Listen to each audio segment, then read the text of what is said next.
এক বাবা এসে বললেন, উমরে ফারুক আমার ছেলে কথা শোনেন, বেয়াদব। উমরে ফারুক ছেলেরে ডাকলেন, বাবা তুমি তোমার আব্বাজানের কথা শোনো না, এটা তো কবিরা গুনাহ। ছেলে বলে, উমরে ফারুক সব দায় দায়িত্ব আল্লাহ ছেলে মেয়েদেরকে দিয়েছে, বাবা মাকে কোনো দায়িত্ব দেয় নাই। উমরে ফারুক বললেন, অবশ্যই দায়িত্ব দিয়েছে।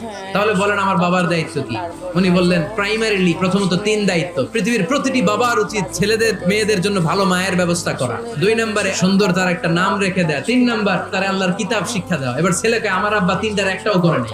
এবার ওমরে ফারুক রেগে গেলেন, বাবার কাঁধে ধরলেন। ছেলে বলে, আমিরুল মুমিনিন, আমার মা নর্তকী, আমার মা মাজুসি, আমার মায়ের মধ্যে কোনো আদব কাদব নাই, সুন্দরী দেখে আমার মা রে বাবা বিয়ে করছে, আমার মায়ের কাছ থেকে জীবনে কিছু শিখি নাই। 2 নাম্বার সাম্মানি খানফাসা, আমার বাবা আমার নাম রেখেছে চামচিকা।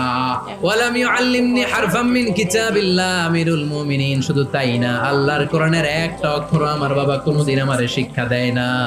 ওমর ফারুক রেগে গেলেন, এবার বাপের কান্দে দইরা মারতে শুরু করলেন। তুই ফুলার নামে